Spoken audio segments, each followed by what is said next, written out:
श्री शिवाय नमस्तुभ्यम हर हर महादेव। देखिए दोस्तों, आज का यह वीडियो बहुत ही ज़्यादा खास होने वाला है।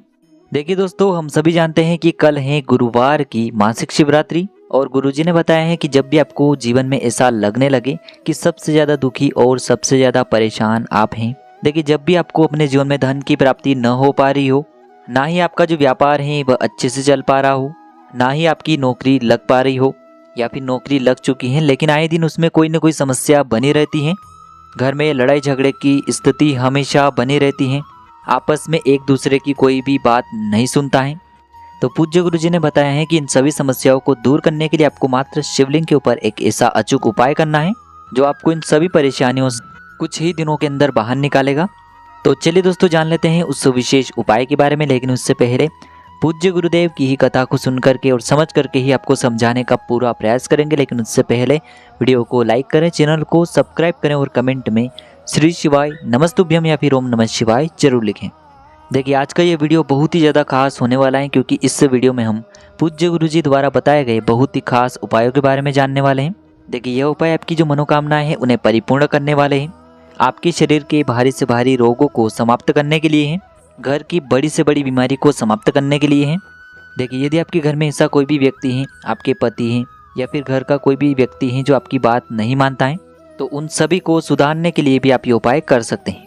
तो चलिए दोस्तों, जान लेते हैं पूज्य गुरुजी द्वारा बताए गए पहले उपाय के बारे में।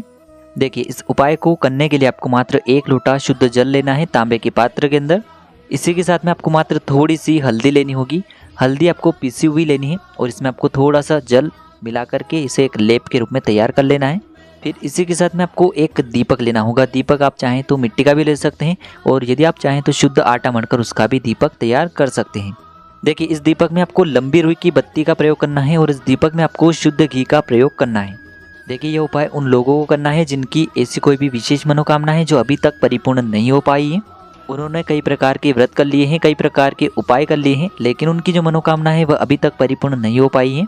तो गुरुजी ने बताया है कि शिव और शक्ति को प्रसन्न करने वाला मासिक शिवरात्रि का यह सबसे चमत्कारिक उपाय होने वाला है।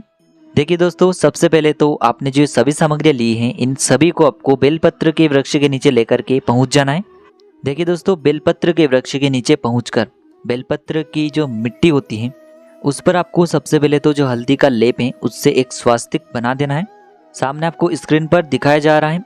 आपको बेलपत्र के वृक्ष के नीचे की जो मिट्टी है उस पर हल्दी के लेप से स्वास्तिक का निर्माण कर देना है। अब देखिए, स्वास्तिक का निर्माण करने के बाद आपके पास जो दीपक है उसे भी आपको उसी स्वास्तिक के ऊपर रख देना है। देखिए दोस्तों, जब भी आप इस दीपक को रखेंगे तो इसकी जो बाती है उसका मुख आपको उत्तर दिशा की ओर यानी कि नॉर्थ डायरेक्शन में रखना है और इस दीपक को आपको प्रज्वलित कर देना है। प्रज्वलित करते समय आपको श्री शिवाय नमस्तुभ्यम इस मंत्र का लगातार जाप करते रहना है। पूज्य गुरुजी कहते हैं कि बेलपत्र का वृक्ष माता पार्वती के अश्रुओं से उत्पन्न हुआ है, इसीलिए बेलपत्र के वृक्ष के नीचे किया गया कोई भी उपाय महादेव को अति शीघ्रता से प्रसन्न करता है। तो देखिए, इस प्रकार से आपको ये जो दीपक है इसकी बाती का मुख उत्तर दिशा की ओर रख करके इसे प्रज्वलित कर देना है। देखिए, बेलपत्र के वृक्ष के नीचे किए जाने वाला यह शिव और शक्ति का बहुत ही चमत्कारिक उपाय है, इसीलिए आपको शिव और शक्ति दोनों से ही प्रार्थना करनी है। आपकी जो भी मनोकामना है, चाहे धन प्राप्ति को लेकर आपकी कोई मनोकामना हो, चाहे आपके व्यापार या फिर नौकरी की कोई भी मनोकामना हो, चाहे आपके विवाह के लिए कोई मनोकामना है, बच्चों के लिए ऐसी कोई भी मनोकामना है, चाहे मकान और जमीन के लिए ऐसी कोई भी मनोकामना है, तो उस मनोकामना को परिपूर्ण करने के लिए आपको महादेव से तथा माता रानी से मनोकामना को परिपूर्ण करने की प्रार्थना करनी है। और फिर ये जो जल है इसे आपको बेलपत्र के वृक्ष की जड़ में धीरे धीरे अर्पित कर देना है। देखिए, आपको ये जल लोटे से सीधे समर्पित नहीं करना है, थोड़ा सा जल आपको अपने हाथ में लेना है और फिर इस बेलपत्र के वृक्ष की जड़ में आपको अर्पित करना है। इस प्रकार से 7 बार में आपको ये जल थोड़ा थोड़ा करके अर्पित करना है। प्रत्येक बार जब भी आप अपनी हथेली से जल अर्पित करेंगे तब आपको श्री शिवाय नमस्तुभ्यम इस मंत्र का जाप करना है।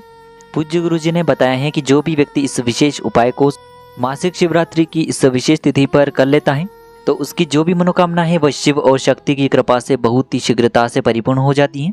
तो दोस्तों, इस विशेष उपाय को आपको अपनी मनोकामना को परिपूर्ण करने के लिए अवश्य ही करना चाहिए।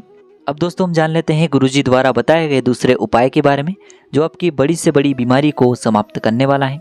देखिए, इस उपाय के लिए भी आपको मात्र 1 लोटा शुद्ध जल लेना है तांबे के पात्र के अंदर। फिर इसी के साथ में आपको मात्र एक प्यारी सी बेलपत्र ले लेनी है। देखिए, बेलपत्र आप जो भी लेंगे वह कहीं से भी कटी पटी खंडित नहीं होनी चाहिए, इस बात का ध्यान रखें। यदि आपको बेलपत्र नहीं मिल पाती हैं तो शिवलिंग पर चढ़ी हुई बेलपत्र को आप पुनः शुद्ध जल से धो करके उसका उपयोग कर सकते हैं। देखिए मात्र 2 सामग्री लेकर के आपको भगवान शिव के मंदिर में पहुंच जाना है। देखिए गुरुजी ने बताया है कि इस उपाय को आप सुबह से लेकर के शाम तक किसी भी समय में कर सकते हैं। देखिए मंदिर पहुंचने के बाद सबसे पहले तो आपके पास जो एक बेलपत्र है इसे आपको अपने सीधे हाथ में रखना है और आपको कुंदकेश्वर महादेव से प्रार्थना करनी है कि मेरे शरीर में या फिर मेरे घर के इस सदस्य के शरीर में कोई भी भारी रोग हो चुका है जिसमें उसे आराम नहीं मिल पा रहा है, डॉक्टरों को लगातार दिखा रहे हैं, दवाइयों का लगातार सेवन कर रहे हैं, फिर भी बीमारी में आराम नहीं मिल पा रहा है। हे मेरे कुंदकेश्वर महादेव, मुझे अपनी बीमारी में आराम दिलाने की कृपा करें। इस प्रकार से आपको कुंदकेश्वर महादेव से प्रार्थना करते हुए ये जो बेलपत्र हैं, इस बेलपत्र को आपको शिवलिंग पर जहाँ माता अशोक सुंदरी का स्थान होता है वहाँ पर अर्पित करनी है। देखिए यह बेलपत्र आपको विशेष प्रकार से समर्पित करनी है, यानी कि बेलपत्र का जो चिकना वाला भाग है वह शिवलिंग से स्पर्श रहेगा, इसकी जो डंडी है वह शिवलिंग की तरफ रहेगी और पत्ती वाला भाग जलाधारी की ओर रहेगा।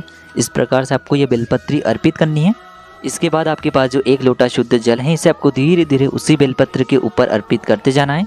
आपको यह जल शिवलिंग के ऊपर अर्पित नहीं करना है, बल्कि आपने जो बेलपत्र अर्पित की है माता अशोक सुंदरी वाले स्थान पर, उसी स्थान पर आपको यह पूरा जल धीरे धीरे अर्पित करना है। जल अर्पित करते समय आपको लगातार कुंदकेश्वर महादेव का स्मरण करते रहना है। देखिए जैसे ये जल जलाधारी की ओर बह करके आएगा तो इसे आपको एक खाली पात्र में झेल लेना है। इस प्रकार से जल को एकत्र करने के बाद आपको महादेव से प्रार्थना कर लेनी है कि इस जल को आप औषधि स्वरूप बना दीजिए। फिर यह जो जल है इसे लेकर के आपको अपने घर आ जाना है और जो भी व्यक्ति आपके घर में बीमार है उसे आपको इस जल का आचमन करवा देना है। अगर आप बीमार हैं तो आपको आचमन कर लेना है, या फिर घर का कोई भी सदस्य बीमार है तो उसे आपको इस जल का आचमन करवा देना है और कुंदकेश्वर महादेव से उसकी बीमारी को दूर करने की प्रार्थना कर लेनी है। देखिए दोस्तों, पूज्य गुरुजी ने बताया है कि जो भी व्यक्ति इस उपाय को लगातार 5 दिन, 7 दिन या फिर 11 दिन कर लेता है तो उसकी बड़ी से बड़ी बीमारी भी कुंदकेश्वर महादेव की कृपा से दूर हो जाती है। अब जान लेते हैं गुरुजी द्वारा बताए गए सबसे आखिरी उपाय के बारे में। देखिए यह उपाय उन लोगों को करना है जिनके घर के सदस्य उनकी बात नहीं मानते हैं। अगर बच्चे बात नहीं मानते हैं या फिर पति बात नहीं मानते हैं, बच्चे जो हैं वह पढ़ाई लिखाई में कमज़ोर हैं, या फिर किसी भी प्रकार की यदि परिवार में समस्या चल रही है, क्लेश है या फिर आपस में लड़ाई झगड़ा होता रहता है, तो ऐसे लोगों को यह उपाय करना है। देखिए इस उपाय के लिए आपको मात्र 1 लोटा शुद्ध जल लेना है। इसी के साथ में आपको 5 बेलपत्रियाँ लेनी है। देखिए यदि आपको 5 बेलपत्रियाँ नहीं मिल पाती हैं तो शिवलिंग पर चढ़ी हुई बेलपत्र को आप पुनः शुद्ध जल से धोकर के उपयोग कर सकते हैं। तो इसी प्रकार से आपको 5 बेलपत्रियाँ लेनी है। बेलपत्र जो है वह कहीं से भी खंडित नहीं होनी चाहिए, इस बात का भी आपको ध्यान रखना है। देखिए दोस्तों, आपने जो 5 बेलपत्रियाँ ली हैं उन 5 ही बेलपत्र की 5 डंडियों को आपको तोड़ लेना है, यानी कि 5 डंडियों को अलग कर लेना है और 5 बेलपत्र आपको ले लेनी है। अब देखिए दोस्तों, आपने जो 5 बेलपत्र की डंडियाँ तोड़ी थी, सबसे पहले तो जो 5 डंडियाँ हैं उन्हें आपको माता अशोक सुंदरी वाले स्थान पर अर्पित कर देनी है और जो 5 बेलपत्रियाँ हैं उन्हें आपको शिवलिंग के ऊपर अर्पित कर देना है। इसके बाद जो आप जल लेकर के आए हैं इसे आपको शिवलिंग पर धीरे धीरे अर्पित करते जाना है और लगातार आपको हाटकेश्वर महादेव का मन में स्मरण करते रहना है। देखिए जब भी आप ये बेलपत्र की डंडियाँ अर्पित करेंगे और बेलपत्रियाँ अर्पित करेंगे तब भी आपको हाटकेश्वर महादेव का ही स्मरण करना है। देखिए जल अर्पित करने के बाद आपने जो ये डंडियाँ अर्पित की थी माता अशोक सुंदरी वाले स्थान पर, उनमें से आपको कुछ डंडियाँ शिवलिंग से उठा लेनी है और जब भी आप इस बेलपत्र की डंडियों को शिवलिंग से उठाएंगे तब आपको हाटकेश्वर महादेव से प्रार्थना करनी है कि इन डंडियों को आप प्रसाद स्वरूप या फिर औषधि स्वरूप बना दीजिए। और इस प्रकार से प्रार्थना करते हुए यह जो डंडियाँ हैं इन्हें आपको अपने घर लेकर के आ जाना है। अब देखिए इन डंडियों को आपको अपने घर लेकर के आ जाना है और इनको आपको, जो भी व्यक्ति आपकी बात नहीं मानता है या फिर जो बच्चे पढ़ाई लिखाई में कमज़ोर हैं, उनके खाने में आपको मिला करके इन डंडियों को दे देना है। यानी कि आपको इन डंडियों को अच्छे से पीस लेना है, उसके बाद ही उनके खाने में मिला करके इन डंडियों को आपको दे देना है। तो देखिए दोस्तों, इस प्रकार से आज के इस वीडियो में हमने आपको गुरुवार की इस मासिक शिवरात्रि पर किए जाने वाले कुछ चमत्कारी उपाय बताए हैं। जो भी आपके लिए उचित है उसे आप कर सकते हैं। श्री शिवाय नमस्तुभ्यम। हर हर महादेव।